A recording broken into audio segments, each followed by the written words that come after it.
All rise. The Honorable Judge Doctor presiding.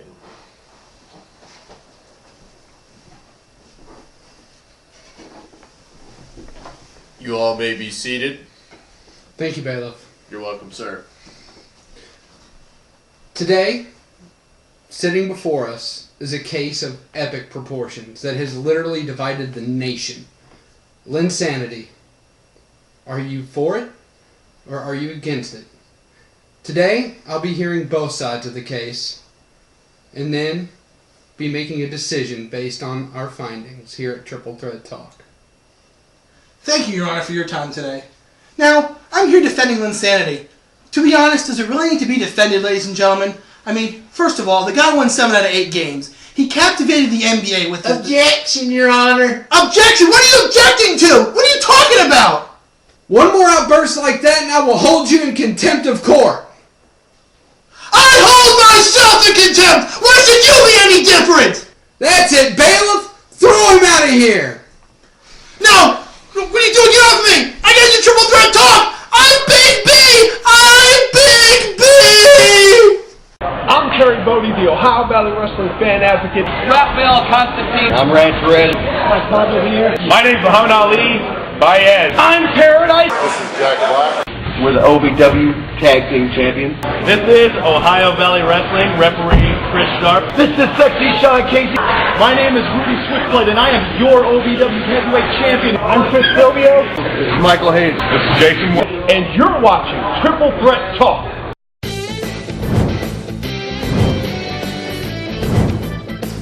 And welcome everyone to episode 38. 38 special. 38 special. Wait a minute, isn't that a band? Talk that used to be. Yeah. Something like that. I don't know. It was Tom like Foley one of those Tom like 80s, Foley, right away. one of those like 80s hair bands. They really didn't have a good song, but people liked them because they had hot chicks in it or something like that. It was crazy.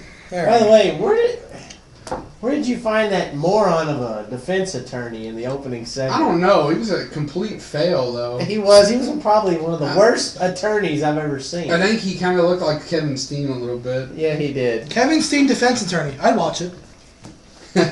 Only you would watch it. I certainly wouldn't be tuning in. Well, I don't think I'd be too. It had one viewer. Yeah, maybe.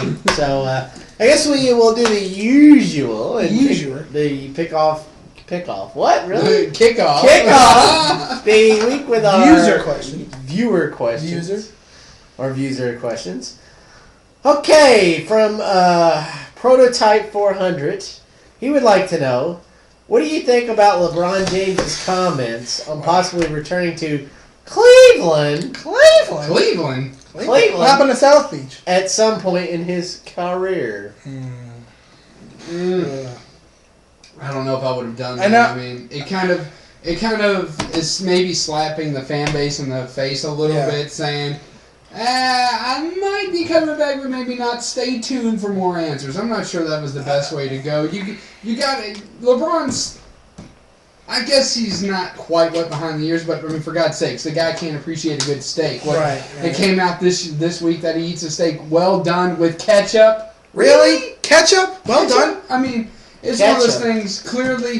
Clearly, there's some things coming out. Right now, he's probably playing better than any player in the league. Yeah. Well, him or Kevin Durant. Yeah, him or Kevin Durant. Yeah. But one of the two. But I think with LeBron, he wants to have his cake and eat it too. Is because I think he wants the fans in Cleveland to accept him again. And yeah, it did. It was reported, last week he got a new PR person, and they made some comments about him maybe come back to Cleveland.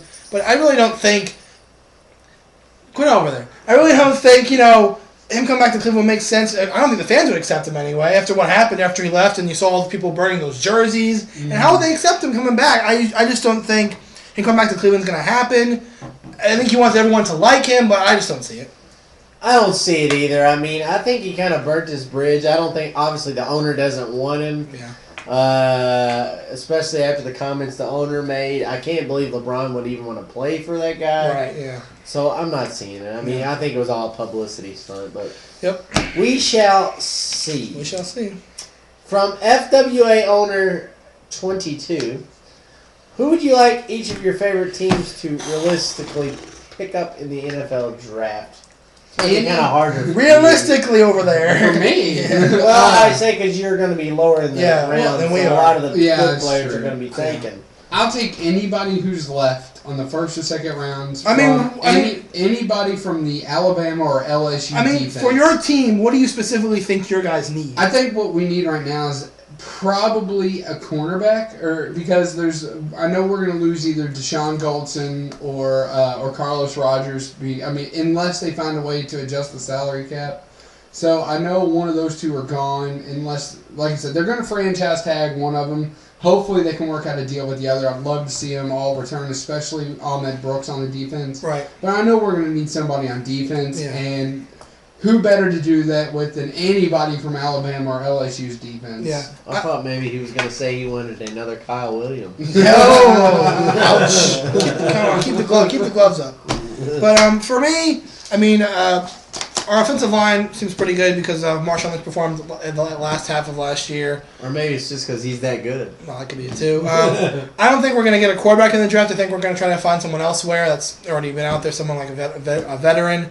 I'd like to see us either get a good receiver, unless we get, like I said, there's a lot of free agent receivers out that we could get our hands on, but if we don't, I'd like to see us get a good receiver out of there, or some strong defensive end, because our defense isn't that great. We used to have a lot of good defensive players when we went to the Super Bowl back in 2005-2006 season, but we lost a lot of those people. Our secondary is pretty good with Marcus Trufant back there, so I think I like a good solid defensive player to come out for us in the draft. Obviously, I have a feeling that we're going to get Andrew Luck. Yeah, yours is the easiest one. So, am I okay with it? I'll deal with it, but, yeah. I don't know. We'll see how he pans out. They're saying that he's the next possible Peyton Manning. There's never going to be another people Peyton are hoping he can save the franchise. Hey, you know what? If he comes in and plays 3/4 as good or half as good as Peyton Manning, he's going to be a success. Like they say, Rome wasn't built in a day. He won't be a fail. Rome wasn't built in a day. He's not going to fix it. We shall see. From Against All Odds 20, what do you guys think? And I know you're interested in this question. Me? Because of the name, it sparked your interest. Of Chris Hero's FCW name, Cassius Ono. Oh, no. So does that now make him kin to James Ono and OVW? I don't know what they're doing with this. It's just, why change somebody's name who everybody knows? It's ridiculous. I think it's stupid. It's called a trademark, It's sir. called a trademark, but it's one of those things that, they want to trademark that character. Chris Jericho, trademark, but it's also his real name. It's like, his real name is Chris Irvine. Yeah. But, he's been Jericho ever since. It's one of those things, people use trademarks, and I don't think they really need to. I don't get why they just did that. Partially I could see it, maybe because, the fans, there's no kidding around. People know who Chris Hero is, unless you're, living under a rock in the wrestling world. You know who Chris Hero is. Part of the Kings of Wrestling with Claudio Castagnoli. So maybe they wanted to stay away from that and rename him and really package him different. So people won't say, oh, it's Chris Hero from ROH. They want to be like, no, he's starting over. He's starting fresh in FCW as this new guy. The name, I don't understand. Cassius Ono. Or they write names on a piece of paper and just circle one. I don't know how they did it. I don't know how they did it. This one and that one. I don't know how they did it. Maybe they put letters on the Scrabble board and just did it that way. I don't know. But the only reason I can see them changing the name is because they want to rebrand him as a different person. But at the same time, it's Chris Hero, guys. That's it. So. Well, it's just like making Bryan Danielson Daniel Bryan. That's a little bit easier to recognize. Right, I understand. Well, they can call him Hero Chris. Yeah, I guess they could. That'd been worse. Yeah, I don't get it. Like I said, it's obviously a trademark thing because WWE's always been well known to want to trademark their characters. Right, like CM Punk, for example. Like CM Punk, they want to be able to. That way, if they make it big, they can say, okay, well, we own the rights to the name Cassius Ono. Right. He can't go somewhere else and live off that name. Right. He'd have to go back to Chris Hero. For example, when John Morrison got released, he can't go anywhere and be John Morrison. He can be John Hennigan, but he can't be John Morrison. Right, so from the Michael Cage, a very interesting question. Oh, okay. Whatever happened to the winner of Tough Enough? Big Andy! And do you think there will be a second season? I don't know why they need two reality shows. When they have NXT and be the defendant here again. You seem to do that a lot here lately. To fail again too. But NXT is not really reality shows it once was before. I mean, when it first came on, it was exciting because you had people that nowadays, like, you know, the first season with all the people that were Nexus and so on and so forth. But now it's just on WWE.com. It doesn't get a lot of views, doesn't get a lot of feedback. The only time you see is if they show it on, like, SmackDown or Raw, or if they just recap something that happened. To answer the first question, what happened to Winner of Tough Enough? Actually, surprisingly, he got suspended for violating the policy. They haven't born too much. Yeah, right. The wellness policy, so he was suspended for 30 days, and after that, I don't know what happened to him. I know I'm almost positive that Luke, the second place winner, I think he might have been signed with them as well. I don't know what's happened with that. And I think there'll be a second season. Yes, I think a lot of people were really excited and happy with how the first season turned out. With the trainers, with Booker T and Trish Stratus and Stone Cold and Bill DeMott and all those people, the variety of people. I mean, you never know. They could do a second season of Tough Enough. We could see our buddy Marcus Anthony on there. So you don't know what they're going to do. Because they grab people from FCW. They grabbed Alicia Fox's sister from FCW to go on Tough Enough. Now, I think Marcus Anthony's going to get signed immediately. Well, he's in FCW. And at the same time, even though I don't know what they're doing with the Funkasaurus gimmick nowadays, the first girl who got eliminated, Naomi, she was one of the dancers from. So it gives you an opportunity to do something in the business. So I think it's good, not just for the people entering it, but for the fans. Because I enjoyed watching it. It was a good show. It was better than the original, in my opinion. So I think there'll be a second season. As far as Big Andy, I don't know. They could do a second season of Tough Enough, and it could be the Triple Threat Talk version. Oh, okay. We three could be the mentors and trainers. That would last long. Oh, I like it. From the Michael Cage again. Again? Okay. I'm going to watch OVW. I thought you already watched OVW. I don't know. We shall see. Wow. For the first time. What are you doing? Feels like the very first time. Okay, enough of that. Yeah. Where should I start? Wow. That's an open-ended question. You can go all the way back to... Well, you can't go back to episode 1. No. Not on the website. I would suggest maybe the first about episode on the website. 600. Think so? Well, actually, I would pick up probably about 10 episodes before Trailer Park Trash took over, and then watch from there. I mean, you can go on YouTube and type in people that were in WWE, like John Cena or Batista or Randy Orton, certain people like that, and you can see some things that happened there. And here's the thing: if you want to do it this way, I mean, obviously, the money's tight with people nowadays, but if you want, you can go to OVWrestling.com, do another plug. OVWrestling.com, and you can go to their shop. They do have DVDs in there, so if you want to buy one DVD and just check it out for that and see how you like it then, because there's older stuff on there. They have Homecoming with older people like Rob Conway and Nick Dinsmore and stuff like that. So that's stuff to check out. And maybe even if there's a history of OVW or something like that. And as far as what you pick up now, it's tough to say.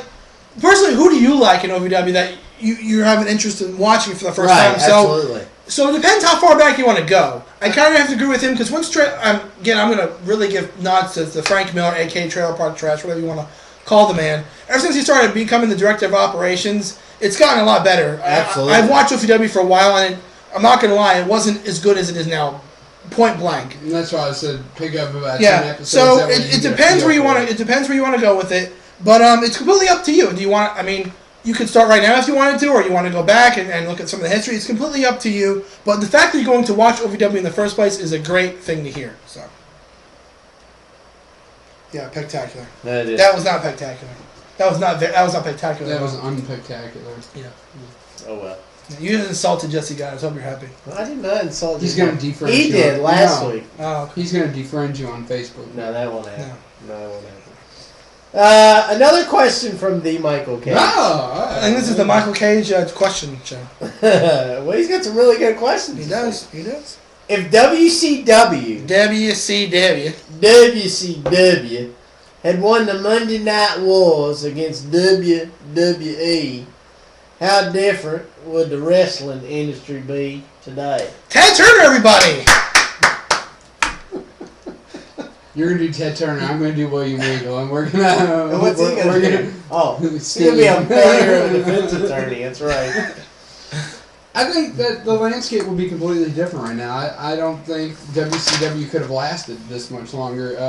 I think maybe ROH would probably be the big gun right now, and I think TNA. I mean, that would be really ridiculous. If WCW won the Monday Wars, probably wouldn't be a TNA. Yeah, and it's one of those things that there'll always be TNA.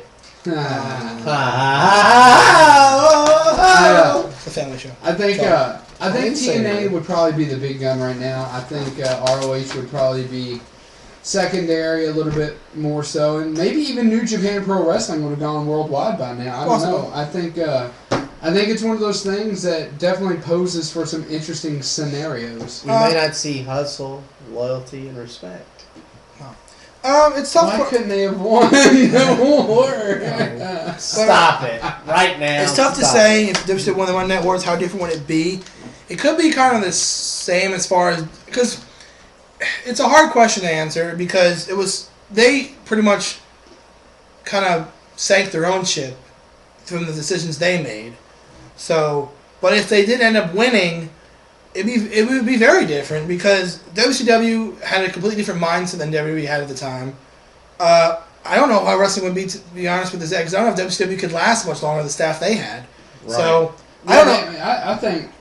I think that it probably would have definitely gone the way I said, like WCW, because all they were doing was poaching WWE talent. Well, right, yeah, absolutely. So, I mean, again, if you want to see how close it was for WCW taking over, watch the Monday Night Wars DVD. I know we say that a couple of times on the show, but it's a great DVD. It's a great DVD, and it really tells you how close WCW really was to overtaking the WWE. They were literally like this close to taking over, so that could have happened. But at the same time, it was good for the business, because competition was what made the Attitude Era like the greatest wrestling era of all time. That's why right now wrestling is in a downward spiral, because TNA, whether they like it or not, is not a legitimate competition to WWE. So.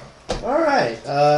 I think that, in all honest opinion, if WCW had won Monday Night Wars, we may not have a big-time pro wrestling company right now. There might be a lot of small independents, and still be in New Japan and NWA. Yeah. We may not see a lot. It might be a lot of small dogs and no big dogs. Exactly. Interesting to say the least. Good questions there, Michael Cage. So from the DJ Becca show. DJ Becca. What NCAA basketball team wins March Madness? This isn't going to take long. I just don't see how anyone can get around it. Kentucky. I mean, it's coming up 2 weeks. 2 weeks. Selection Sunday. We're going to go over that. Thank you, CBS. We're going to go over that. And a lot was off key today, man. Off key? Usually you make me laugh a couple times by now, but what are you, Simon Cowell over there? I know. You kind of look like him today. What? Okay. Anyway, chomping on his ice, crushed ice over there. But yeah, I mean, like, if anything comes up in the next couple of weeks, we'll take a look at it NCAA basketball wise. But when we do our brackets in about 2 weeks when Selection Sunday rolls around, I can see all three of us putting Kentucky in the finals and possibly winning the whole thing. I mean, I don't see any team that can stop them right now. No one's really shown that unless they play Syracuse, and Syracuse is running on all cylinders, maybe. But right now, I have to go with Kentucky. So no one really else I can think of. Really? I can't think of anybody. I'm shocked you're saying that, and I'm shocked I'm saying it too. I can't think of anybody. I mean, but it's the truth. Oh, I pick Murray State. Murray State. I don't think so. If WWE was to bring back any tag team from any era, what tag team would you most want to see come back to make the division better? It wouldn't matter. They'd split them up anyways. Yeah. I mean, if finally they get their act together, I'd love to see, like if you bring one back from any era, it would be either New Age Outlaws, DX, or Demolition. Oh. I'd say the Road Warriors, but we've been down that road before. Been down that road. But that's not bad. But it's tough, as the doctor said. It's they're not really focused on the tag team division anymore. As you can see, they're not really defending the titles against any legitimate tag team. They could have had Epic on Primo fight the Usos. They said they fought Kofi Kingston and R-Truth, which we'll get into a little bit later on in the wrestling. It doesn't seem like the tag team division is really a focal point. But again, I'll answer the question. If they can bring back any tag team from any era to see the tag division better, I'd probably have to go with someone like he said, Demolition. Someone like that. Really, that's what the tag division is missing. Like really huge powerhouse teams like Demolition or Disciples of Apocalypse, which is one of my favorite teams. I like the Disciples of Apocalypse, like Skull and 8-Ball. Those two bald guys, they were a good tag team. There's so many. Los Boricuas, the Nation of Domination. Any one of those tag teams would really get the tag team division flowing again. At the same time, what he said at the beginning of the question, they're just going to break them up anyway. So it's a shame the tag division is not really a big focal point anymore because it was an exciting division. So. You know who they need to bring back? Who? Jermaine Dupri. Wait a minute. No. Jermaine Dupri. Rene Dupri. La Resistance? Yes, La Resistance. Rob Conway. Just look at me. That would be a good team to bring back. And another, you were talking some, how about like the British Bulldogs? Whoa. That'd be good. I know he's passed, but I'm just saying. Yeah, I know what you mean. And the Killer Bees. You remember those guys? Those guys wow. were. But it's I'm taking a way back time machine. But tag division's just not very good, I don't think. So with that, we thank you for the questions, comments, quandaries, and criticisms as always. All those words. So with that, I'm going to anoint this week's Viewer of the Week, and with that, absolutely has to go to the Michael Cage. Oh, and the streak is over. DJ back on a 2-week streak going. Michael Cage, you have some absolutely phenomenal questions this week. We actually asked 3 of his 4 potential questions, so and all 3 were very good, absolutely. So with that, the Michael Cage. You are this week's episode 38 special Viewer of the Week. So now you know what it's time for. Is it time for headlines? Yeah, I think so. So, do I have to? Yeah, please do. Doctor, give me the news. I got the bad case of the headline blues.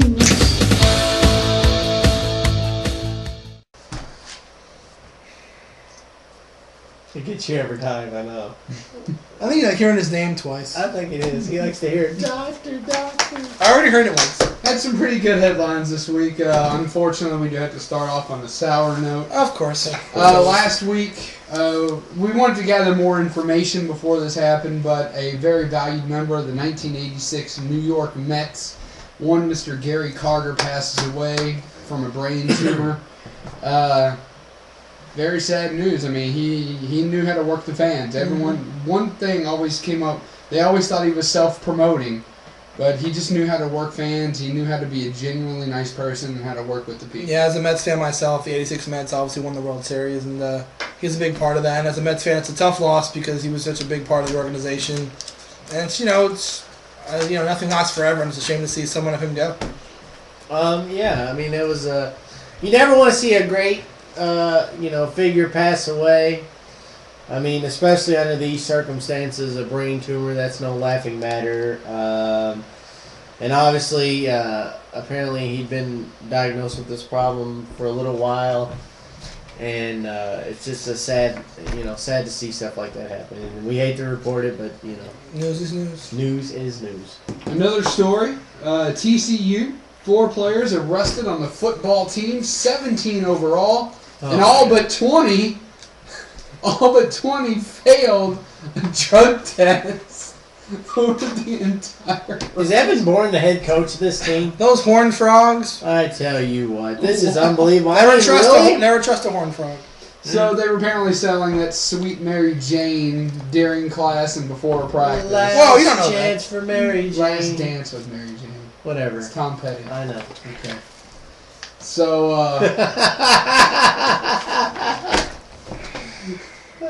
so yes, horned frogs. Horned frogs.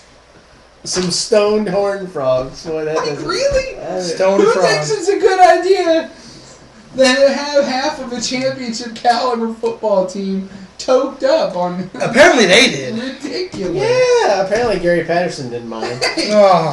I don't know.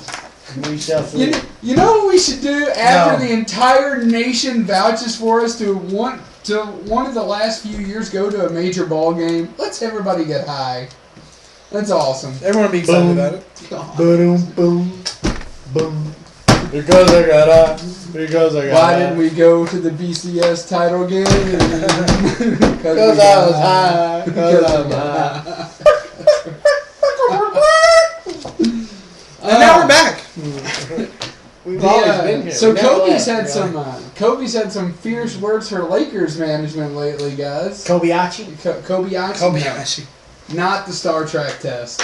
Not that. What? Kobayashi Maru. I thought he was one of the hot dog guy. No. One of our first skit, sort of. Kobayashi Maru. Well, that was Joey Chestnut. Well, nobody. That was your idea for the skit too. That's a failure. That's well, I mean, it was a. Never mind. So he's holding a meeting, calling for immediate decision regarding Pau Gasol because is he staying? Is he going? What's management doing with him? Trading or keeping? They're starting to say maybe Pau Gasol for Dwight Howard. Yeah, there's been talks about where Dwight Howard's going to go.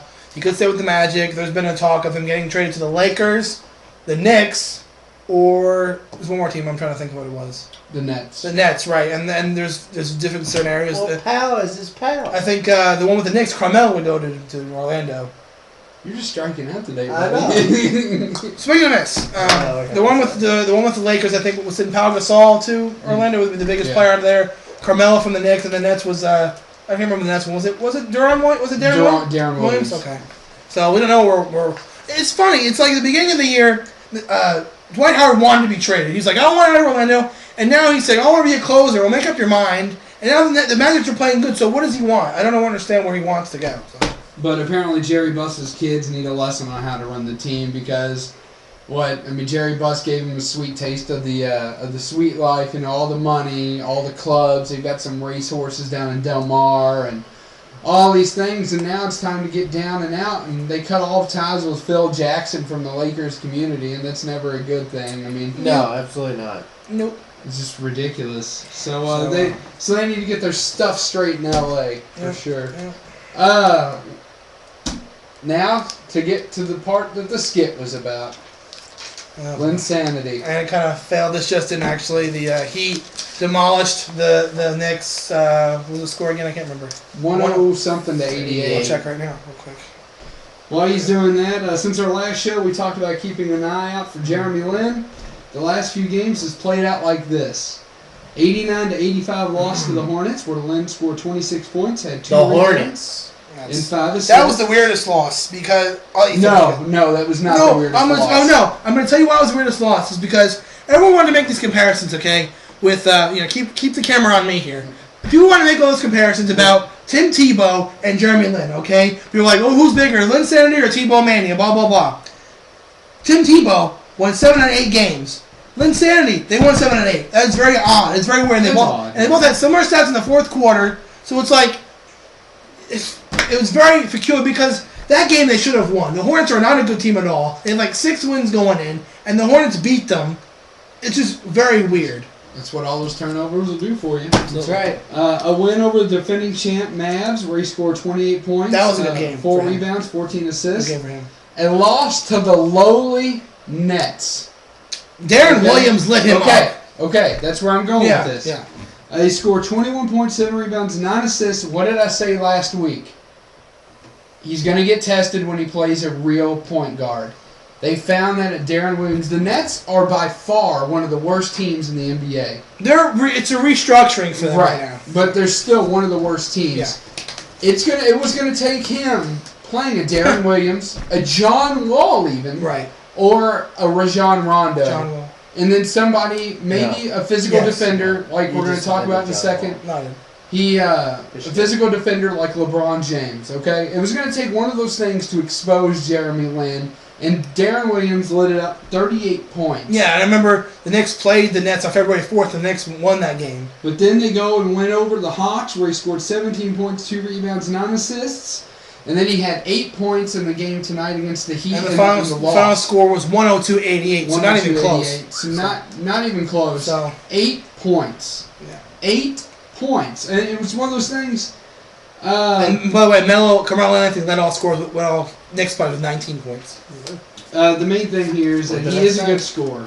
He's a good scorer, but he can't move with the best of the point guards. He can't. He doesn't have the speed. I think with Jeremy Lin, I think now that all of them are back, you have Carmelo and Amari and Lynn, all the threesome now. They need to learn how to work together as a team. I still think they're trying to adjust to that because Carmelo just came back. So we'll see how they can. See, I'm going to disagree. I don't think they can. It's not teamwork that's the issue because Carmelo Anthony had the last couple of games that he's played. He's had no issue sharing the ball with Jeremy Lin. I think they've accepted the fact that the kid can play ball. What's killing them is the turnovers that he possesses. Jeremy Lin, as good of a shooter as he is an incredibly sloppy ball player. Incredibly sloppy. And it's taking these people because, all right, you can look at it like this. The point guard is the most important piece of a basketball team, okay? Right. Whereas the quarterback is not the most important piece of a football team because you can't throw the ball if you're not protected. So that makes the O-line the most important part of a football team. The two O-lines are not on the field at the same time. 2 point guards are on the court at the same time. So that's when you break down that comparison. Jeremy Lin choked against a greater point guard than he is and a worse team in Darren Williams. And I think I'm not on the bandwagon for Linsanity. That's what it came down to. Because sure, he does all these good things. Throws up 26 points, 14 assists. But when you get 9-10 rebounds a game, or 9-10 turnovers a game, that can equivalent to as much as 30 points. Yeah, it's at least if they just score, 1 2 pointer, that's 18 points. Right, that's 18 or 27 if 3 points. And then let's not forget a foul plus 1. Right. Or like I said, 3 pointers. 27 points. That can cause all those points. Right. So he's not really helping the team overall. He's putting numbers up, but he's not helping overall if he keeps giving up the ball. I think with now Carmelo back and like I said, Amari Stoudemire now, I think because since when Amari was gone and now Amari was back, but they didn't have Carmelo back yet, they were still trying to get Lin as the main scorer. But now that Carmelo's back, I think Carmelo's going to be the main scorer again. So I think they need to play the role of him like the Steve Nash, kind of where he runs the pick and roll, gets the ball to the bigger playmakers that Carmelo and Amari. That way they can utilize him better because he's not going to outscore Carmelo. That's just not going to happen on that team. That's Carmelo's team. So if he is able to do the pick and roll, get assists in double digits, like 10, 11 assists a night, and we get like between 15 and 20 points, they can play. They can really threaten some teams in the East. But if he keeps turning the ball over, as you're saying, if they keep turning the ball over, that's just going to equal the points to the other team, and that's not going to help them. And as of right now, like we said, I'm gonna go ahead and say my piece. I watch a lot of basketball. We hear it every time. That's my qualification. I know good basketball teams. I come from a basketball family. Jeremy Lin's a good scorer, but he's not a good point guard. I'm not on board with Linsanity. I'm not either. I'm totally off. Never was on. I don't like it. I think he's overrated. I think, here's the thing. If the whole Tim Tebow thing didn't happen in football, they wouldn't be making this big of a deal now about Jeremy Lin. I honestly don't think so. Well, to be fair, first of all, the NBA already had a lot of bad publicity around because of the lockout, and there's only going to be 66 games this year anyway. So no one was really interested in basketball this year anyway. No. But this kid comes along who captivates the league because he's doing something that hasn't been done in 30 plus years by scoring all these points in this amount of time and taking the Knicks from an 8-15 team to are now 17-17 right now, I believe. So it's something that has people interested in basketball again, which is what the NBA wanted someone to get people watching the game again, which is what he did. Absolutely. So I guess moving on from Linsanity, the doctor will be rejoicing in his medieval times, as it were, for his weekly jolly old English update of the wonderful sport known as jousting. Oh boy. This past week on Full Metal Jousting, as it were, we saw Jake versus Jack in the joust at the end of the show. By the way, before you continue, if anyone watching this show, please leave a comment so this is not just a long-winded thing he's talking about here. Yeah, I'm going to break accent for a second. Oh, you're going to break kayfabe. Do not use that word! Never again will you use that word again. ever again. If you guys don't enjoy the jousting updates, we'll stop it. But like I said, it is the world's most dangerous sport. I mean, hey, it's true. To help him out, I will post a link to the website of the show. Just give it a look. Don't knock until you try it, don't knock until you watch. Stop that. Don't knock until you watch it. Check it out, and if you don't like it, this used to be the only sport. I mean, this was like the biggest sport. I mean, the only sport. The only sport fit enough for kings and queens. But anyway, and there was actually a king that died playing this sport, and it was predicted by Nostradamus. Anyway, there's been several. Continues. Speaking of which, I still have that book. As you were. As you were, continue. Anyways. As you were. So, we had Jake and Jack. Jack and Jill? Like Jack and Jill. Jack and Jill went up a hill to fetch a pail of water. This week on the show, we had a very first unhorsing, where Jake unhorsed Jack on the first pass and again in the fourth, and an unhorsing is worth 10. 10 points. The second time, however, was worth... Unhorsing, that sounds very dirty. Was worth 0 points because the competitor fell off his horse on his own accord. What a ninny. What a ninny. On his own accord. But at the same time, he does also manage to get a hit on his own. However, Jake gets a hit in the 6th pass with 2 misses to follow. Jake wins the match 11-1 to send Jack packing. Jolly good show. Jolly good show. Jolly hip hip cheerio. You know, it really is a good show. And now it's time for tea and crumpets. Tea and crumpets. So, English muffin. What? That was a quick update this week. He went straight with jousting, and now he's going to keep going straight with his weekly NHRA. NHRA is getting good. Update. They're not racing again for 3 weeks, but this week Antron Brown took Top Fuel. Robert Height, who's on Team Force, wins Funny Car, so that's 2 wins in a row from Team Force. I wonder how tall he is. I don't know. He's pretty tall with all that single height. Yeah, I know, right? Jason Lyon takes pro stock, and this all happened at Firebird International Speedway. Courtney Force with another impressive showing. I keep talking about her because it's her first year racing. She's definitely going to be a force to be. Somebody get the tomatoes. Yeah, throw tomatoes. Yeah, I did. That's right. If you have a tomato, throw it at the screen, but then clean it off. Courtney Force is going to be a force. Where's the hook? Where's the hook? You can't do that. I'm the doctor. That's my thing. Excellent. But that wraps it up for NHRA and jousting. To the front door even. To the front door even. 2 quick updates to get you settled straight. And now we're going to go from that to Big B, please. Huh? Oh! Really, you missed your cue? Why not? I set you up perfectly and you missed your cue. Set it up. I know. Rewind. Back it if up. you would, Big B, please. First, he went straight with jousting. Then he kept on trucking straight with NHRA. Now he's making a turn, and he's going left to NASCAR with Postmaster Joe. All right, he's going left indeed. So the NASCAR season is getting in full swing. This past Saturday, we had the Budweiser shootout. Shootout. Which was taken by Kyle Busch in a wreck fest, to say the least. Really. Gordon was upside down, and Kyle Busch did a save. It was absolutely amazing at 190 miles an hour.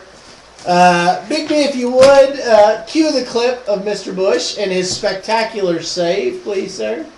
You see Jeff down there, he just gets down on his left corner, and we've seen that time and time and time again. You got to stay off the left side. What do we do about that, though, man? How do we fix it? The drivers just have to make the decision that they've got to lay off that left side. Look at this long slide for Gordon, and that's Kurt Busch tangled up with him and Jimmy Johnson, and that car still hasn't lost much of its momentum as it goes side over side and comes to rest. Wow. That's pretty impressive. I mean, look, sparks are flying. He's sideways. He's on the apron. He's on the bankment. Cocks are straight, gets it going. And he passes my man Smoke at the line to win the Budweiser shootout. Sparks were flying. Yes. And he still was able to stay on the road and win. And win. Pretty impressive. So on Sunday they had the qualifying for this Sunday's Daytona 500, and Carl Edwards takes the pole alongside his Roush Fenway Racing teammate Greg Biffle. So today they had the Gatorade duels to determine the other starting spots, and my man Smoke won his duel that I was quite happy about. So he will start third in the Daytona 500, and Matt Kenseth held off a charge of his own teammate, Greg Biffle, as it were, to win the second one, so he will start fourth. So your top 4 starting spots, Carl Edwards on the pole, Greg Biffle on the outside, then Tony Stewart along the rail in third, and on the outside of that will be Mr. Matt Kenseth in fourth. So is the Daytona 500 this Sunday or next week? It's this Sunday. So it's the 26th of February. So that's your top 4 starting spots. So while we're here, might as well pick our winners. Yeah, we gotta get our winners. I've got a question for you. Yes, sir. Okay. What happened with Danica? You didn't mention. Well, it was a bad situation. As a matter of fact, Big B. Oh well. Do me a favor. What? Cue up the clip again. Because this Danica wreck was absolutely nasty. It was pretty bad. I don't want to see Danica wreck. I don't either, but please show it again. Thank you. Yeah, watch the run these drivers get that are lined up. Here comes Dale Earnhardt Jr. right there in the 88. Watch the burn. Here we go. Here we go.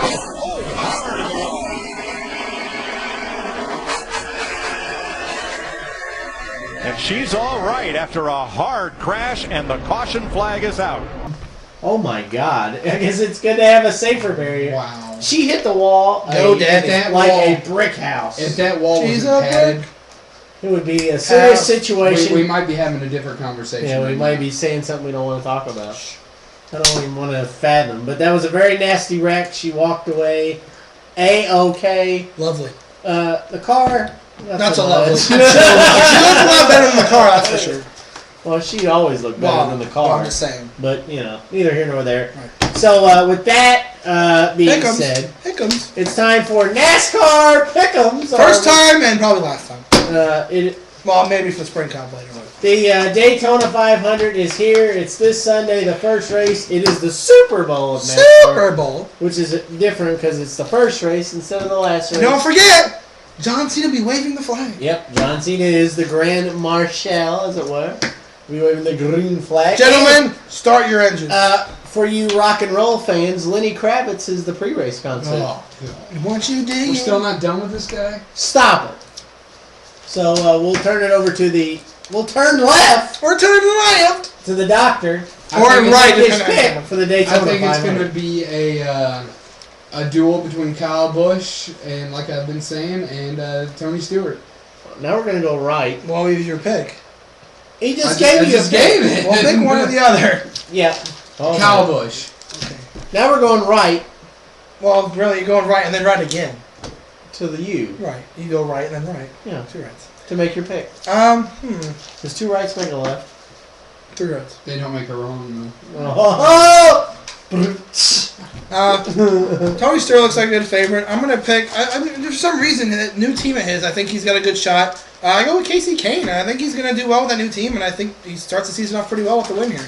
Tony Stewart finishes second in the Budweiser shootout. He finishes first in his Gatorade duel, and he finishes first on Sunday. It's his 14th try to win the Daytona 500. He's in the 14 car, starting third. Smoke wins the Daytona 500. No one likes Danica Patrick as the winner? No. Like I said, her first one will be a 400-miler. So with that, we now turn it over to the round ball portion of the show. Now we're going left again. Not soccer. No, don't get confused. Not dodgeball. Oh. Because this isn't the ESPN The Ocho.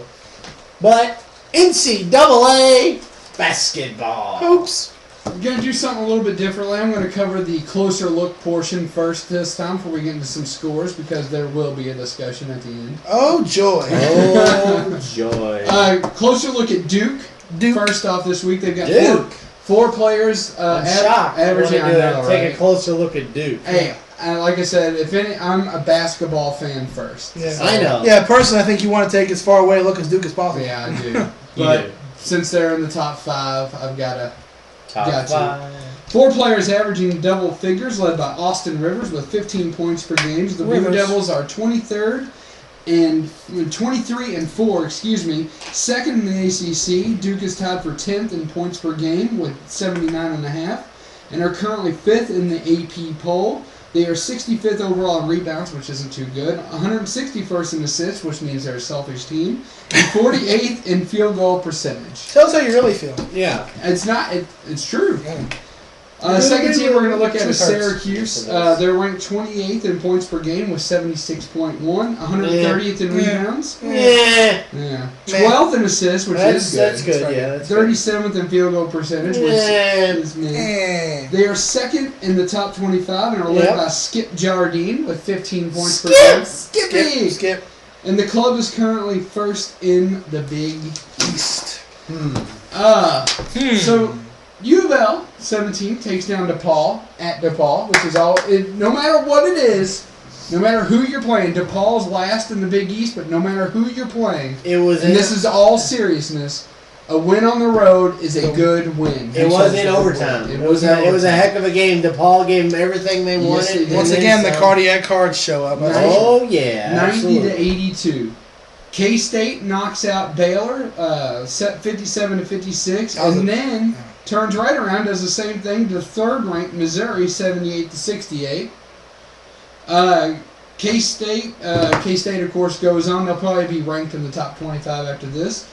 Air Force takes on San Diego State University, 58-56. They then rebound to beat Wyoming, 67-58. Michigan upsets Ohio State, 56-51. Let me stop you there for a second.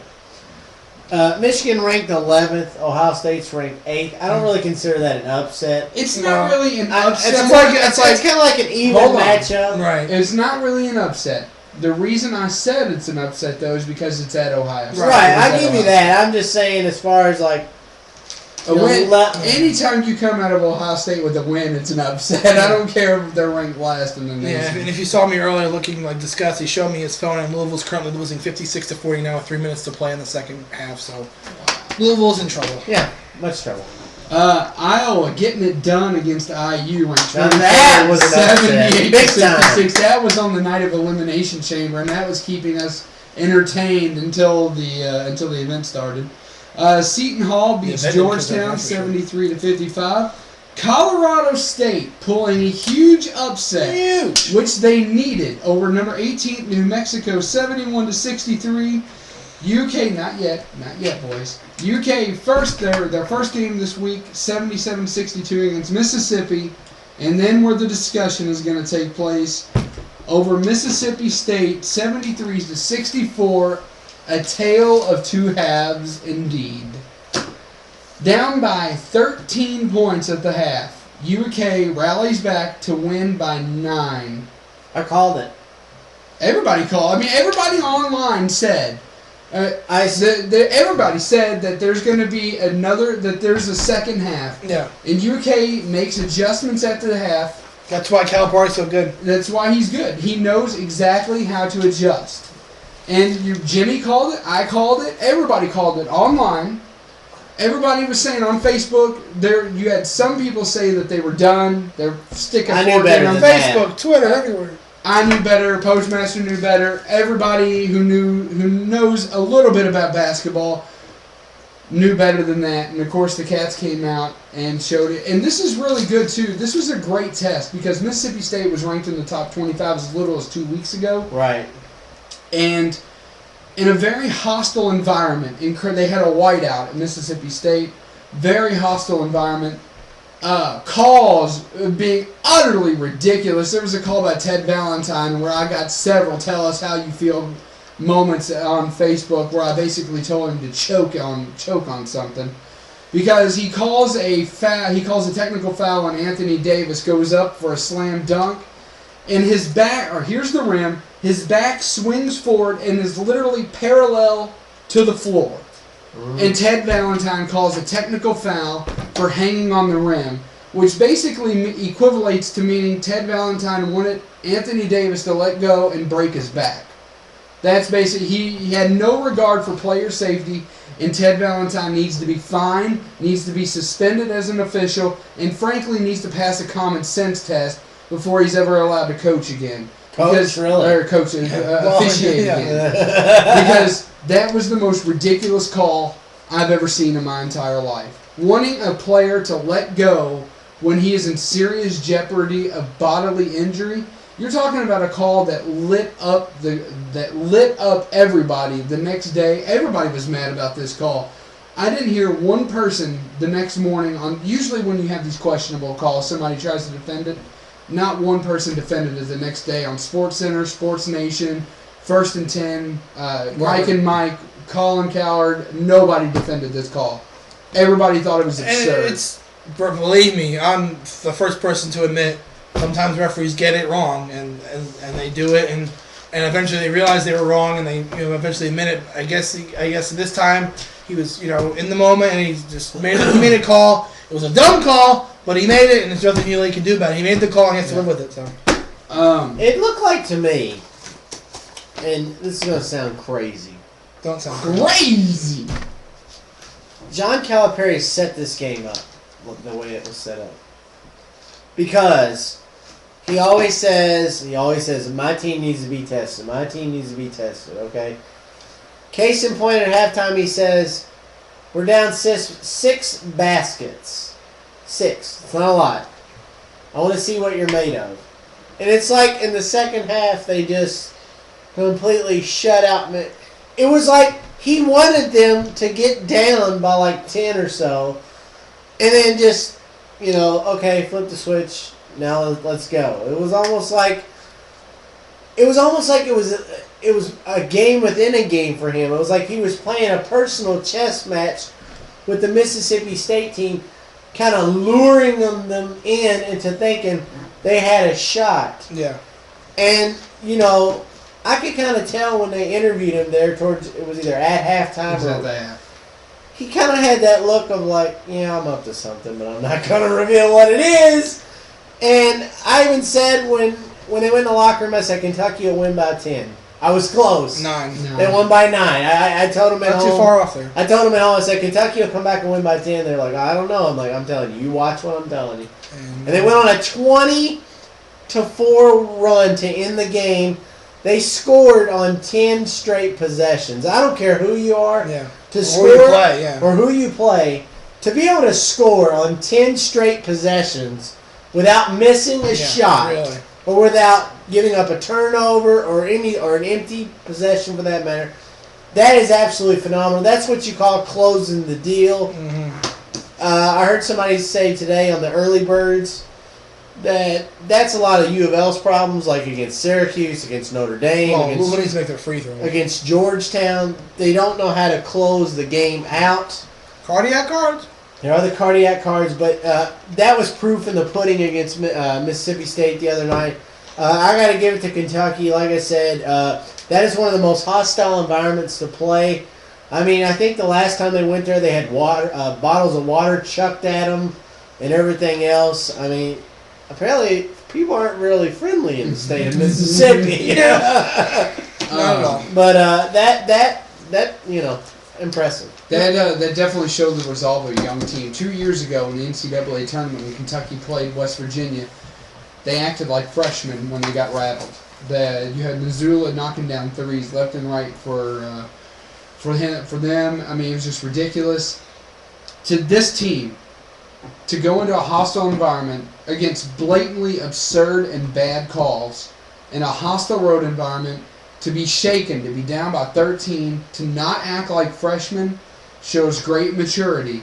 If they can continue to do this, they are going to be a hard out in the NCAA tournament. Yeah, I totally agree. I don't see how, when we do our brackets in about 2 weeks, I don't know how I'm not going to put Kentucky at least in the finals. And then to end it out, everyone always says the last 4 in. The last 4 in, here's my last 4 in. I agree with 2 of them that people are saying, Northwestern and Colorado State. I'm going to throw 2 curveballs out. Princeton and whoever wins the Mississippi State and Alabama game, because right now those teams are both on the bubble. Right now Mississippi State losing 4 straight, although earlier tonight Alabama crushed Arkansas. So it's going to be one of those things. Whoever wins that game is going to be your last team in. Somebody's bubble being popped. So that's NCAA basketball this week. Mm-hmm. And that does it for sports this week. So now moving on from sports to our weekly OVW interview. And this week, as you were saying. Yeah, thank you. We had a very interesting interview because it was with our good pal and good friend, the OVW fan advocate, Mr. Terry Bohe. And here's the interview this week performed by the Doctor. Welcome, Triple Threat Talk fans. This is the Doctor. I'm here with the one, the only, the OVW fan advocate, Mr. Terry Bohe. Hey, thank you so much for having me, Doctor. It is a pleasure to be on Triple Threat Talk. You guys are tremendous assets in what we do here and showing not just what OVW does, but just wrestling in general and sports in general. I enjoy the show, and I know my fans enjoy the show. So, thank you. Thank you. That actually means a lot to me. Thank you very much. We wanted to talk to you today because no one knows anyone better as far as the fans and the wrestlers other than you, sir. I mean, what is it like to be an advocate for the fans, for the wrestlers, for Ohio Valley Wrestling? You know, it's really a great pleasure for me to do that. I've been watching Ohio Valley Wrestling since 2001. I just stood out there in the line waiting to get in for hours, and there were days where I didn't get in because I stood out there in the summer heat and in the rain. So to now be a part of that and to share that experience and pass that on to another group or generation, I don't want to call myself that old, but another generation, is really something special. That's the biggest thing about being a part of Ohio Valley Wrestling and sharing it with the family and generations and passing it on. So I'm just very privileged to be here. Anything I can do, especially what those guys do. The athletes, they are superstars. They do things in and out of the ring that are just amazing. And anything I can do to help promote that is just my way of paying it back for all the years I've had as a wrestling fan and having the pleasure of watching that. Right. And it's one of those things where we don't really see both sides of the aisle as fans because we're on the outside looking in. Can you tell us a little bit how it means to go from a fan to working for an organization? What are some of the lines that you've noticed? Is it different? Is it as different as we think it is on the outside looking in? Or is it one of those things that when you actually start doing it becomes like a second nature? You know, for me, nothing has really changed. It's just a matter of, I'm still a fan. No matter what goes on, I'm still a fan. I sit there and I watch the matches and I get excited and I get heated and I enjoy it just like everybody else that's there. As far as what goes on, I mean, obviously there are steps that you have to take from going from outside the world to inside the realm. But what's great about Ohio Valley Wrestling is that if you want it bad enough and you put in the work, you can create yourself an opportunity to do those things. What do you want to be, a ring announcer, a fan advocate, or an athlete in the ring? This is the place to do it. This is where everybody wants to come to be a part of wrestling history. I mean, this building has so much history in it. And what's going on? You can't help but just, it's like walking into Fenway Park or walking into Yankee Stadium or watching a game at Lambeau Field. This has history in this building. So it's exciting to me. I'm never stopping. The minute I stop being a fan is the minute that I tell Sarah Park Church, I'm done. So that's where I got to come from. And if I stop doing it, then you know what? Then the fans need to tell me I'm done. I'm going to tell you one thing. We don't want you to go because we love working with you on a week-to-week basis. You are an awesome guy. And during the interview, this is usually the normal part where I would ask, a wrestler, one of the other questions. But you're a little bit different because you're an advocate. And you have other things on your plate. Like, what are some of your other interests that interest you on a day-to-day basis and perspective? Well, obviously, being a sports fan and being a native New Yorker, I'm a Jets and Knicks and Mets. I know I'm a glutton for punishment. But, God loves Rex Ryan, and so do we. But that's what it is. I have my Mets and Nick colored tie on. I am part of the Linsanity movement. I do believe that. But as far as that goes, I'm like everybody else. I love my sports, love my family. I love being able to do what I do every day and just be able to share that with the people people that are out there. And if that makes them happy, then I've done my job. I'm learning from some great people. I'm exposed to tremendous stories and people that goes on. And even outside of that, this is just a fun ride. So OVW is the place to learn. You gotta be there. Let me ask you this real quick. When you talk about being Excuse me, guys. Excuse me. Terry, you're fired.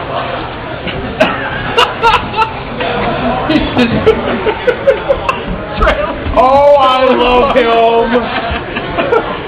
Yeah, I just heard. Nice working with you. Best of luck in all my future endeavors. You've officially been future endeavor here on Triple Threat Talk. Oh, well. Well, since you're apparently being fired, I do want to ask you about another loss to the sporting community, because I know you're a New York fan above all, and y'all had some tragic news this week with the passing of Gary Carter. Yeah. Did you ever get to see him play in New York? Oh, Gary Carter was amazing. I used to go to Shea Stadium, the old Shea Stadium, the one where every 20 minutes, the flights from LaGuardia were coming over every 20 minutes there.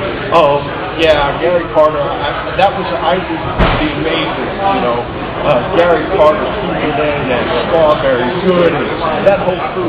But Gary Carter just carried himself in a way that was so different than what you see some of the athletes or some professionals, no matter what they're doing today. And it was a great role model for a young guy. Even to the point where recently, people in New York and the Empire State Building is the building. We all know what happened back then. They changed the colors from blue and orange to iron and Gary Carter. They don't do that for anybody. That should tell you the type of impact that man had on the city, on the culture, on the sport. I had the pleasure of seeing him, and it was amazing. Terry, thank you for your time today, and we wish you luck on your future endeavors. I think I'm okay. I think you're going to be okay. I'm okay. I think you're going to be okay, too. Thank you, though, for giving us your time. Thank you for the kind words to us and our fans. And thank you for letting us get to know you, the fan advocate, a little bit more. Absolutely. My pleasure, guys.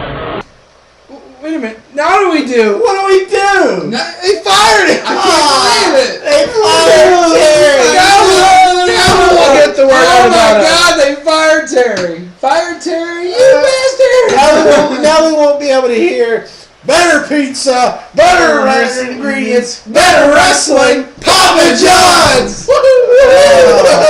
Well, what are we going to do now? I think he's going to be okay. I have a solution. Now, you can call me crazy because Crazy! Exactly. But, to me, in that video, you two kind of looked alike. Whoa. Crazy. So, I think you can be the new Terry. There you go. You can be the new OVW fan advocate. I can never replace Terry Bohe. In all seriousness, we want to thank Terry for all that he's done. Everything. I can go a whole hour just thanking Terry. He did post on Facebook about us, and it went to OV Wrestling because he did tag them. Wanted to thank us for getting on the show. We wanted to, tell people to follow us, spread the word, like us, whatever. I really appreciate everything you've done, Terry. Definitely the kind words too. Before, absolutely. During the interview. Yeah, it's just awesome from all aspects of the whole place, including Dean Hill and Frank Miller, Trail Park Trash, and Terry, and the whole everybody. Just it's nothing short of astounding. It's like living a dream for us. Like there's no way in our wildest dreams we could have even fathomed this. Absolutely. When we walk in, it's like a completely different feeling. Yeah, right. It's like, oh, hey guys, what's going on? How you guys doing? It's pretty cool. It's been awesome. So moving on to the tapings this week, Johnny Spade gets put into a gauntlet match, and if he wins, he gets a shot at Switchblade for the OVW title at Saturday Night Special, which is March the 3rd. And if he lost, he'd be fired. No. So we'll get into that later. So the first thing that happened was Dean Hill and Gilbert were talking about the gauntlet match. What's going to happen to Johnny Spade? Is he going to be able to overcome the odds, as it were? Right. And then Bowling Services comes out. They were taking out Raul LaMotta. Lights out. But then Anarchia comes out to make the save. But we had a return of Mr. Rocco Bellagio. Oh, he came back. So now Bowling Services has another member in there.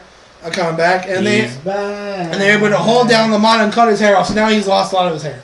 Yeah, he looked a lot different. Yeah, I saw him last night. He's Wednesday night, kind of.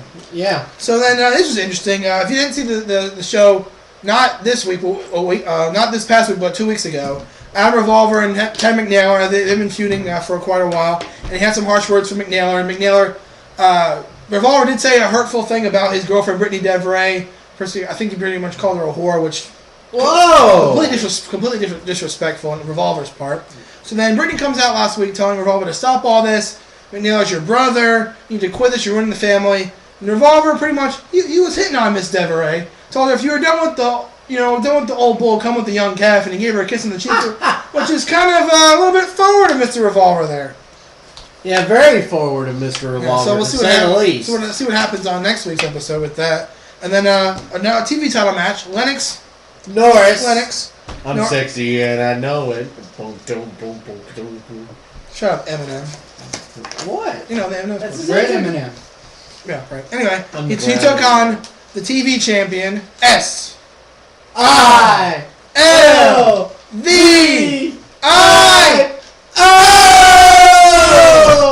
I've taught them how to spell. Silvio. What are you talking about? I got taught how to spell by Sesame Street. Anyway. Sunny day, sweeping the clouds away. Anyway. So he's taking on Chris Silvio, and once again, Silvio retains. He has been champion a long time. So he's holding that TV title. Of course he is. He's psychedelic, man. He's been holding that TV title for quite some time. Team Tie-Dye. Team Tie-Dye is in the building. That girl can rock a hula hoop. Yes, she can. So anyway, enough of that. So Paradise comes out for a moment. In Paradise. And wants to have a word with Mr. Brandon Espinoza. Wondering what's going on with all this putting makeup on people on the ascots and all that stuff. So Espinoza said, I'll answer your questions if you come on my new talk show, Straight Talk. Straight Talk. Really? Really? Straight Talk. Anyway, put that arm down, sir. Anyway, so we'll see what happens next. We'll see what happens next week on Straight Talk. So then the gauntlet match took place. Yeah, Johnny Spade up against the odds against 8 guys. Could Johnny Spade do it? Let's run down the list. What? Let me do this one. What? Because Terry appreciates how I announced this guy's name. Okay. So Johnny Spade's first opponent was Jose Del Barrio. He lasted about as long as Postmaster Jones said that name. He got super kicked pretty early on. And Johnny Spade moves on. Next, he faces the interview from last week, the only 5th generation superstar in wrestling today, Rafael Constantine. And he lasted a little bit longer, but in the end he loses. So then, his tag team partner comes out, Sexy Sean Casey. He lasts a bit longer, but again, Spade comes out on top. Mm-hmm. So then he faces the doctor's favorite, Tony Gunn. My second favorite. Alright, sorry. Tony Gunn. And again, he lasts longer than Casey, but again, in the end, Spade somehow prevails again. Mm-hmm. So then he faces a former TV champion in his own right, Mr. Muhammad Ali Vaez. And Ali Vaez, he had the win. He had his finishing never, it was all over. But then, yet again, Michael Hayes comes out, distracts him. No. He's doing his job. He was doing that for his own safety. He has a job to do. Do it after hours. He is the sanitation engineer. This is just entirely coincidental that the last few weeks he's come out during Muhammad Ali Vaez's Michael, wrong place, wrong time.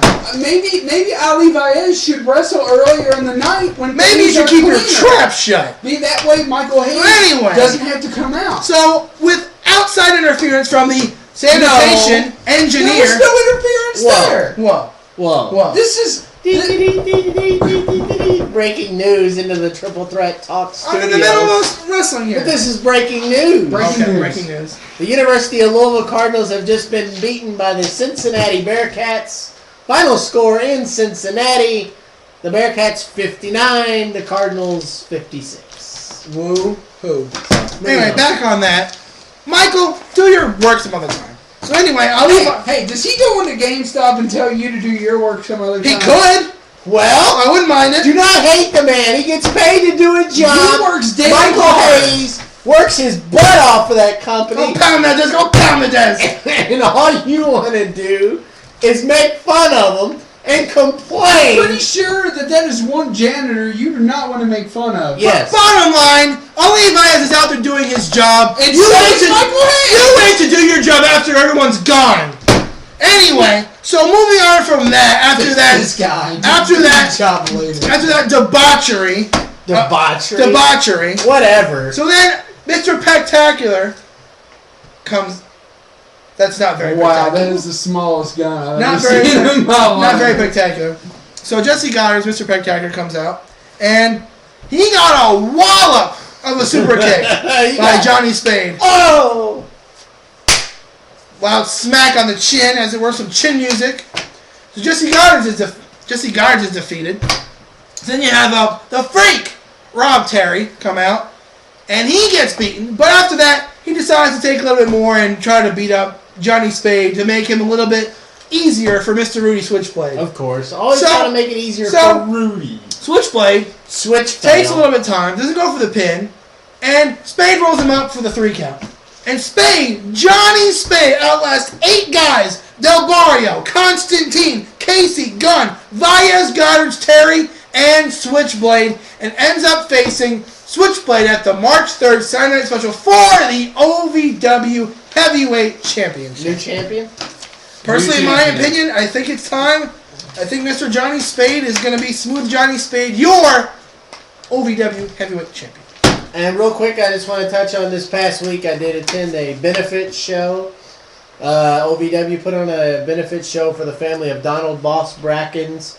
It was a fundraising show for his passing. All the proceeds went to his family. All the proceeds went to his family. Just 2 matches I'd like to highlight real quick. Sure. A tag team match. Lennox Norris teamed up with, I'm thinking he's a developmental talent. I didn't catch his name, but he fought Paradise. And his tag team partner, Rob Conway. Just look at me. So Rob Conway and Paradise picked up the victory. And the main event was Rob Terry versus Mike Mondo. A very good main event. Back and forth, lasted a little over 15 minutes, and Rob Terry picked up the win. So it was a good little benefit show, and they were able to raise quite a bit of money for the family of Donald Boss Bracken. So good job, OVW, on that. Absolutely. Before we move to WWE, as always, check out OVWrestling.com for all the latest and greatest OVW news and updates. You can check out their episodes on OVWrestling.com. They usually update it on Thursdays. And on Blip TV. And on Blip TV. You can also check out OVW Wrestling on channel 138 WKYI if you live in the Louisville area. And you have Inside at 1 o'clock and 9 o'clock. And check out the fan page, Terry P. Bodie, at Facebook.com for y'all your insider and backstage news for OVW. Absolutely. So now we move on to WWE. And check out the comments that I made to Randy Torres. Whoa, yeah, wait a minute. Wait. Whoa. I read those. What's up with you? What is up with you? He's a friend of the show. He was a good interview. We like the guy. What is your beef, man? I don't have a beef per se. It's excuse me for thinking you should get attention other ways than putting a red stripe. Yeah, whoa. If that's not what the man wants. What do you have to bash him for? I want him to express his talent in the ring, not his talent the way of Brandon Espinoza and highlighting your hair. I mean, he needs to make a legit. Like I said, go to my Facebook page, read what I had to say. I not only laid down the law, I backed it up with a little bit of extra something. Wow! He should run. He should make a legitimate run for the OVW championship. You know, if Mr. Torres is watching, you better watch yourself, buddy. I hope he is watching. Hey! Possibly he'll be at the tapings once. I'd look out if I were you. Yeah, I would be very, very careful. I'm the doctor. I'm one step ahead at all times. Oh my God. Therese, I'd walk out. Therese, we're not responsible if you do anything to him. Hey, we're just actually, we encourage it. So anyway, moving on from that to Elimination failure. As you put in the notes, you can see I put disappointment. I gave it about a 4 out of 10. I give it maybe a 4.5, very under average. I give it probably about a 3. I mean, it wasn't very good at all. So first off, let's go over it first. Why do you kick off the pay-per-view with the Raw Championship Chamber match? I figured that would be the main event. No. Or towards the end of the show, but it's the first match. The only reason I can think of is they want to kick off the show with a bang, but They did kick it off with a bang, all right. Point blank, you want the Jericho's head. Yeah. You want the match to be last because that's the pay-per-view is Elimination Chamber, not ambulance match. So the reasons behind that. Right. So first match was the WWE Championship and the Elimination Chamber match, and the match. The match was good. There were some good spots in it. A lot of good spots. Kofi Kingston jumping off the chamber, doing that DDT on Dolph Ziggler was pretty good. A lot of good spots with the glass and utilizing the chamber very good. It ended kind of interesting. CM Punk kicked Jericho in the back of the head, knocking him out after Chris Jericho eliminated Kofi Kingston. So Punk eliminated The Miz, but Jericho wasn't able to compete, so Punk wins the match. I didn't like that at all. No. I mean, Jericho never really was tough. They never even, they should have at least had Justin Roberts announce Jericho can't compete, And therefore CM Punk's winner. CM Punk is the winner. They just kind of let it go, and Jericho's just laying there. Yeah, he was there a long time. So, it's what the heck? Interesting. So then we had Beth Phoenix, which was in a good match. In my opinion, was the best overall match of the night. Defeating Tamina. That's sad. Yeah, it's sad, but true. The truth does hurt. Beth Phoenix defeated. Metallica song, by the way. Yeah, defeated sad but true. Tamina to retain her Divas title. Very good match. I was kind of surprised they're not going to try to do something with Karma to make a feud with Beth Phoenix into WrestleMania. Maybe they like the way Tamina worked in the ring. I don't know, but I was very impressed with the match, the women's match myself. Very good women's match.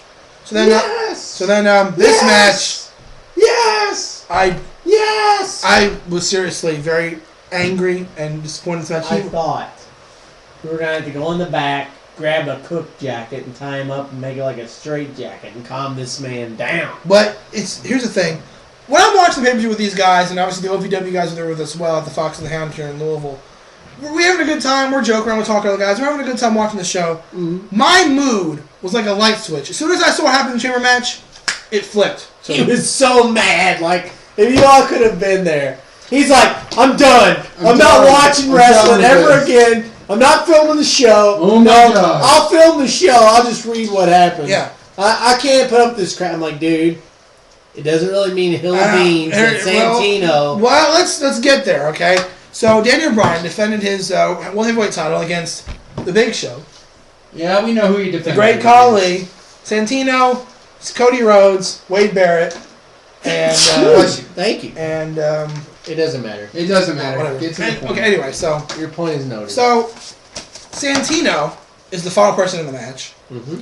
He eliminates Cody Rhodes, and this is when I just completely explode. He went off. And then you should have seen his face. As soon as Santino eliminated Wade Barrett, he's like this. He couldn't believe it. He couldn't. It was like Ralph from the Christmas Story getting a Red Ryder BB gun. He was completely stunned and flabbergasted. We'll never quote that movie again. That's the worst Christmas movie ever made. Are you nuts? That movie's terrible. Well, let's not go into that now because we could be here a while. We could be here a while. That's the second time I've been shocked this week. We could be here a while. So then I said to him, now you know how I feel. Santino eliminates Cody Rhodes and Wade Barrett. Shows how much confidence they have in them. So I'm not going to lie, and I guarantee you these two are feeling the same way.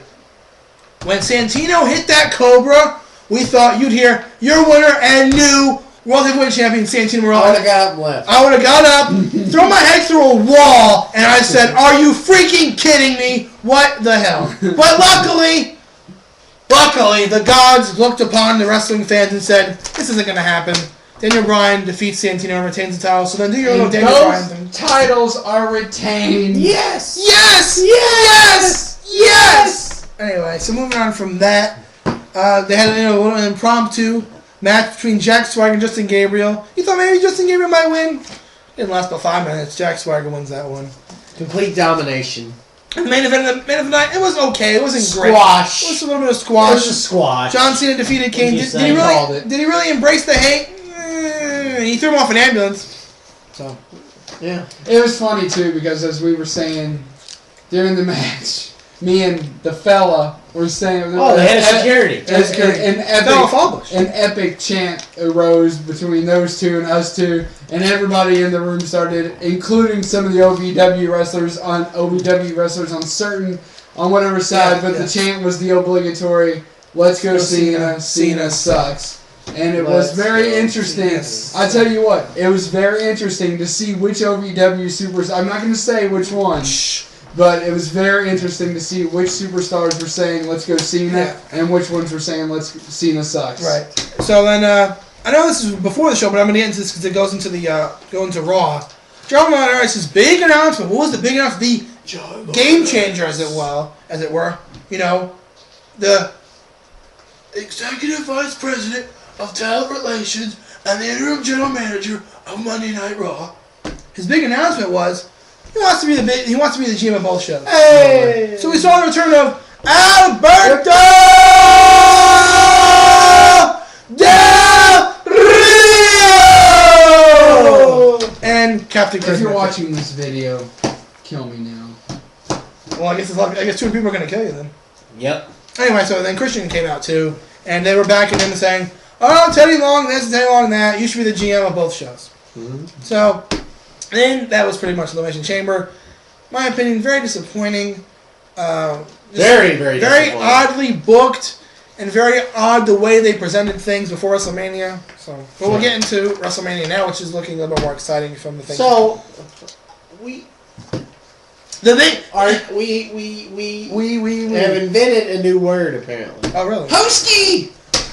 The word hosky was invented on Monday. So now Raw kicked off with a hosky. Eve was talking to the Bella Twins. Hosky. And she admitted that she was just using Zack Ryder. They were never friends, and she planned on doing the same to John Cena. But Mr. Cena was only a few feet away from her.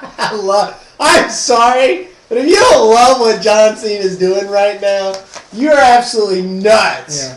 Because he came to the ring, and he called her a hosky.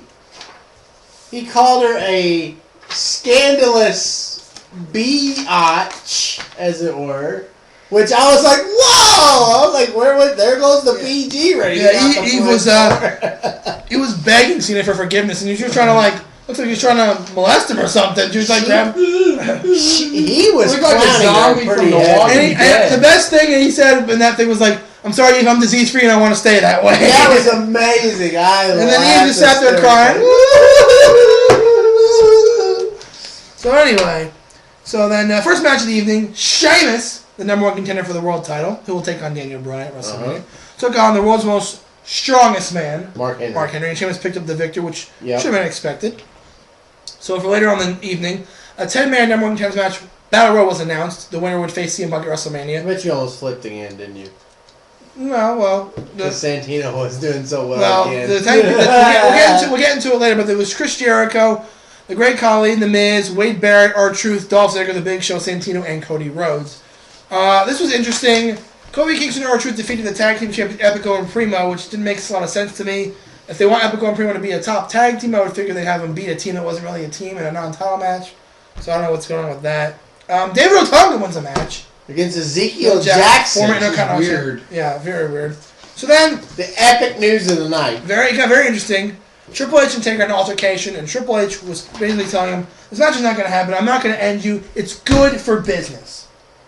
Mm-hmm. But Taker keeps pressuring and pressuring and pressuring until Triple H says, "You want me? You got it." Well, obviously he's lost his mind. He doesn't have any hair left. Yeah. But Triple H says, "If we're going to do this, we're going to do it hell in a cell." Oh my God, I can't wait. Hell in a cell. I cannot wait. I'm going to be there live in person. Hell in a cell. My only theory is, because it's at the Dolphin Stadium, where the are they going to put the Hell in a Cell? I don't know, but how are they going to work that outside? I'm trying to figure that out. We'll get into this. I know, right? We'll get into this as WrestleMania draws near, but I mean, we're obviously interested in opinion. Doesn't the tub close? No, it's a fully open stadium.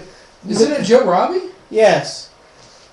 And the only thing I'm wondering, like I talked to a couple people and they were like, yeah, one theory was they'd helicopter it in, and I was like, well, I guess they could, but I mean, they might construct a barricade like they did at Wembley Stadium for SummerSlam. Maybe. Oh, yeah, that's possible. But we'll get into this match. Obviously a little bit later when more things are known about. It just seems like that would take a lot of time to build that thing. I personally think Taker's gonna lose this. Like, you know. I don't. I think Taker's going to lose. If they want to end him, they're going to have to end him. I don't think you tarnish the legacy of The Undertaker with a loss. Maybe this ends Triple H. We'll see who it ends. Maybe Triple H's last match. We'll see who it ends, but it's going to be very interesting. I think it's whoever. I don't care. I think it's both their last. Yeah, so it might be the end. Daniel Bryan took on Santino again, and Santino lost. Thank God. Mm-hmm.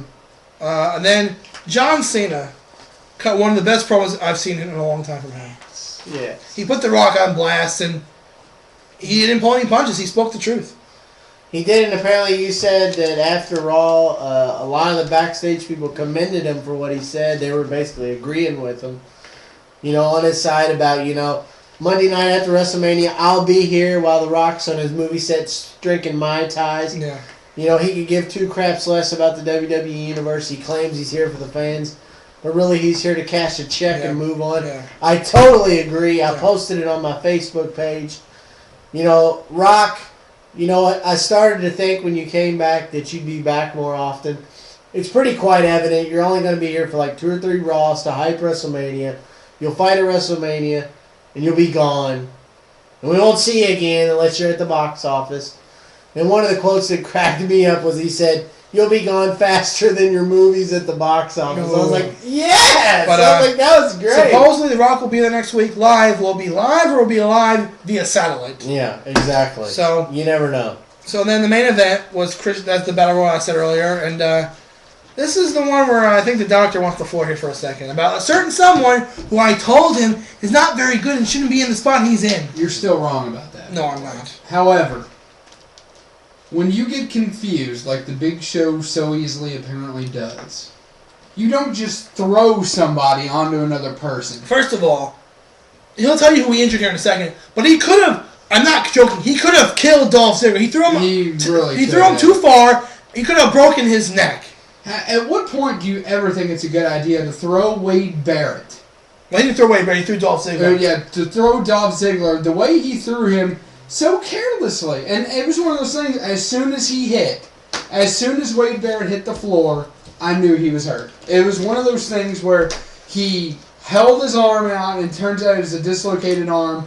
He was just holding his arm out, and it was very off-color, off-key. Every wrestler knows you're not supposed to do this. F this, F that. He really hurt himself going off of that. He was banging his hurt hand in frustration onto the mat. And that might have made it a little bit worse. But he was frustrated. They had big plans for Wade Barrett, and he was upset that the Big Show had a complete stupid moment of utter confusion and ridiculousness and just didn't know what to do. That was the stupidest thing I've ever seen him do. I don't care if you disagree with me or not, either you or are you. This is why I said the Big Show should not be in the main event anymore. He's not like those guys. He shouldn't be anymore. Well, this is why should be in that spot he's in. He's not like these guys like Shawn Michaels and Triple H and Undertaker. No matter what age they're still going to be able to go. Big Show is not in his prime anymore. His prime is long gone. Well, it's the box show. Yeah, pretty much. Yeah, basically. But when there are top guys like Cody Rhodes and Wade Barrett and Dolph Ziggler, and he's not as good as he used to be. He needs to be extra careful, and he's obviously not. He botched that match with Randy Orton. Right. Randy Orton's not in WrestleMania anymore. It's not his fault, but I'm saying he injured Wade Barrett. Wade Barrett's not going to make WrestleMania either. Right. So it's like he should not be in this position because he's prone to make mistakes. The winner of the match was no surprise. Chris Jericho. It came down to him and the Big Show. Chris Jericho wins. And Cody Rhodes had a little bit of helped him by pulling the Big Show. So maybe they have a match at WrestleMania, Cody Rhodes and the Big Show, because it was reported that Shaquille O'Neal will not be a part of WrestleMania this year. So I thought he had told TMZ he will be at WrestleMania. Never trust anything TMZ I says. heard he's not going to be there, so he may have Cody Rhodes and the Big Show, which would be a fail because the Big Show's probably going to hurt him too. Yeah. So moving on from that to SmackDown, which was live this week, and a few things to mention. Gloss over that fastly. Like. Sheamus defeated The Miz, another big win for Sheamus over a former WWE champion. Jack Swagger and Dolph Ziggler defeated Kofi Kingston and R-Truth, which makes 0 sense. Here's the one that's really like, what the heck? No, it doesn't surprise me. It does not surprise me. The Great Khali defeats Drew McIntyre. The Chosen One? Really? Yeah, I don't think so. And More like chosen to fail. Or chosen to look terrible. And as I was saying before about Cody Rhodes and the Big Show, Mark Henry faced the Big Show and he won via countout. Cody Rhodes was distracting the Big Show. He actually showed a clip of his WrestleMania 21 sumo wrestling match against Aki Bono, which he lost. Two big fat guys going at it, whatever. And that distracted. I remember that. That distracted the Big Show enough. I think I watched that with you, actually. Mark Henry to get the win via countout. David Otunga, again beats Ezekiel Jackson. Well, I don't get it. David Otunga? Really? He's a failure. And then the main event was a little wishy-washy. Great match. CM Punk facing Daniel Bryan ended in a controversial fashion. They both pinned each other once or twice, and then the GM raised the other guy's champion. Teddy Long was raising CM Punk's hand, and John Lawrence was raising Daniel Bryan's hand. Who knows what's going on with that? And before we close wrestling, I want to say congratulations to Mr. Ron Simmons, a.k.a. Farouk, whatever you want to call him. Going to be inducted to the WWE Hall of Fame at the WrestleMania. Great honor. First African-American world champion. Definitely deserving of the Hall of Fame. Damn! And I do want to make. I didn't see that coming. I do want to make a correction. Last week I stated there were 11. There were 11 teams in the Big Ten. There are 12. I was forgetting that Nebraska was added this year, which anybody could forget because there's Nebraska first year. Winner. PostMaster Jones. That's it for wrestling this week. Anybody have a wild card? I have an epic wild card. You got one at all? No. Cheers and cheers. No. All right, go with your epic. Do you have a wild card? I do not. So I guess I'm the only one. So, wait, do we have an idiot of the week? I don't know. I don't think we do. No. All right, so this is the wild card. The floor is yours, sir. All right. Well, you guys can chime in on this topic. As we all know, what? What the hell was that? Is there a pig in the house? What was that? Sorry. As we all know, Get them all excited. I'm partaking the Louisville Adult Hockey League here, the Ice Hockey League in Louisville. And last night we made it to Wednesday. The championship game. Championship game. It was the Panthers, my team, against the D5 team, District 5. I'm like, what are y'all, from the Mighty Ducks or what? Anyway. Anyway, here nor there. It was a game that you would expect being the championship. First period, no goals either way. Second period, no goals either way. Goose egg. Third period, I don't know what happened, but our team decided to... Wake up. Hello! Scored 3 goals. Our goalie, Craig, shut out. We win 3-0. And Big B, if you would post the photo. There it is. There's the championship photo. And do you notice anything peculiar about our trophy? No. I noticed something peculiar about you. It looks like they caught you at a bad time. Well, the reason why... let me explain this trophy for real quick. It says we play in the D League. D. And all their trophies are like humor related. They decided to make a model of a woman's breast. D Cup. So we're the D League. We play for the D Cup. And that's what it is. And if you were in the over 30 league, you actually play for a walker, which I think is hilarious. They have a walker for a trophy, so that's pretty funny. But we did pick up the victory. We won 3-0. We won the championship. And I'm pretty excited. I'm still pretty excited about it today. And what did I say to you each and every week? You said for the last 3 weeks straight, I kid you not, I hope you lose. And it worked. Reverse psychology, as it were. So, and you still have your groin, so you're in good shape. So why? Whoa!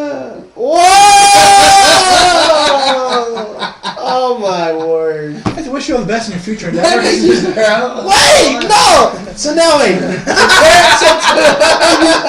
So Terry was fired, and now the doctor was fired, and he was supposed to be Terry's replacement. Oh my God! What are we gonna do? We switch. Terry goes there. He goes there. Let's try it for a week. We'll see how it goes. So that's my wild card. That's the epic news of the night. All right. And I think that wraps things up for this as week. It were. Great show as always, guys. Yep, and absolutely. if you want to like us on Facebook, you can like us on Facebook at facebook.com/triplethreattalk. You can follow us on Twitter at triplethreattalk. And you can send us any comment or question you have at triplethreattalk@yahoo.com. So for Triple Threat Talk, this is Big B. For Triple Threat Talk, this is Postmaster Jones. And don't forget, Sunday, 12 o'clock, the Great American Race, Daytona 500. And as always, this is the Doctor. Thanks for watching, guys. This Sunday, they'll be going left. We're going left! Good night, guys. See everybody.